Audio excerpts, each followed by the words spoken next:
New Parks is a really good place to start trying to build integrated services because of the physical presence of all these services being close by. We've got the youth centre, we've got New College, we have a nursery, we have the police, we have the community centre, we have a swimming pool, we have a health centre, and they're all very close together. The heart of the matter for me is about making services that work for families. It isn't about the way we organise our services, it's not about being bureaucratic, but it's about actually making things happen for families when they need the help. We have places like this, the Children's Centre, where we invite people in from the community to work with those who they need to work with. We've also got the integrated service hub over at New College, and together what they provide is a seamless service for children 0 to 19. Where do you actually go if you need help? And I think sometimes it can be confusing, and we were trying to think through ways of how do you get people accessing services in a way that is natural. And it shouldn't really matter which door you walk through.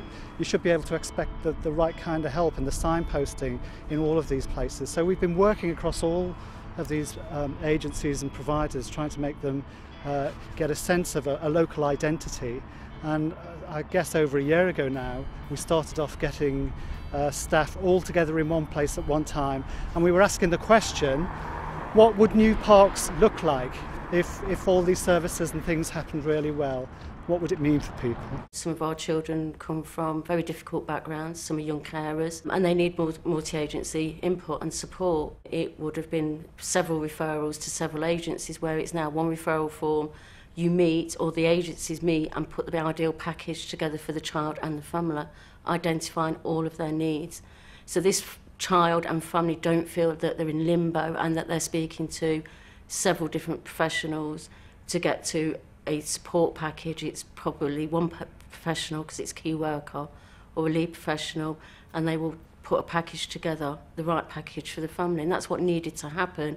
Some families have slipped through the nets for far too long, and you never break that circle of families moving on, addressing their needs, if we don't work together in a multi-agency approach for the family and that child. How has this changed the old ways of working? The change has been in the types of work people do and who you work with. Before, when people were very much working in silos, working in their individual professions and working in their own particular ways, people have had to learn to change those cultures, and we're working in not only skill mixed ways but discipline mixed ways as well. So we will have a children's centre teacher working alongside a childcare worker, working alongside a speech and language therapist, delivering stay and play, and each of them brings their own focus and their own specialism to that group, and it enriches the services that we offer. The heart of it is that young people have some young people have multiple issues and multiple barriers to learning. So it could be, and we know parents and carers are the key influence on a young person's life.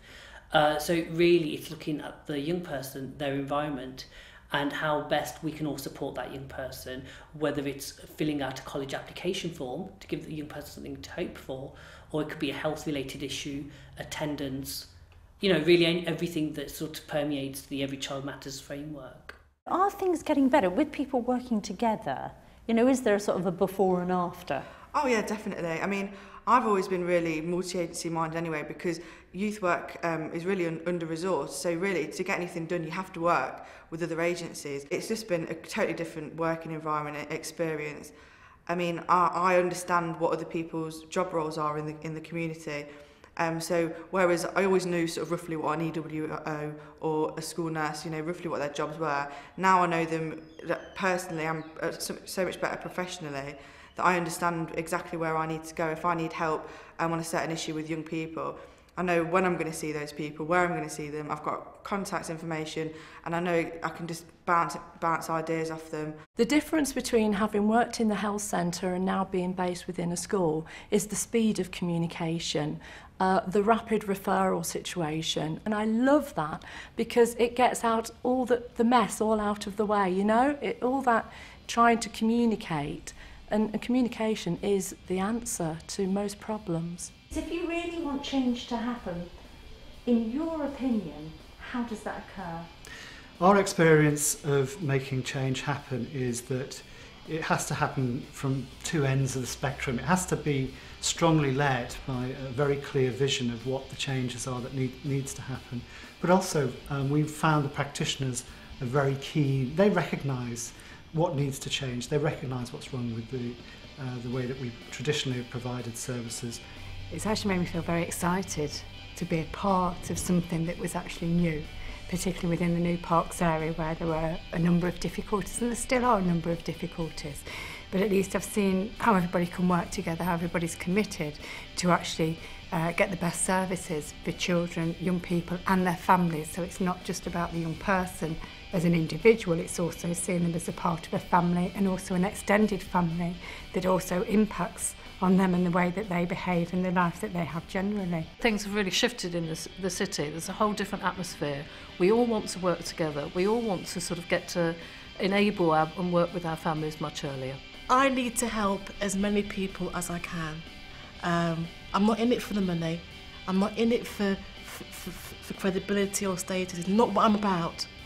What I'm about is motivating, guiding the team. And I think I do that well because I've got 6 or 7 enthusiastic, motivated people who work with me to help the families. And I cannot swap that for anything. I'm lucky. I'm really lucky. What you need in order to make this happen is inspirational people. You need people who can lead from the top, but you also need practitioners who can see the changes that are necessary and willing to move out of their comfort zone. And that's what's happened here.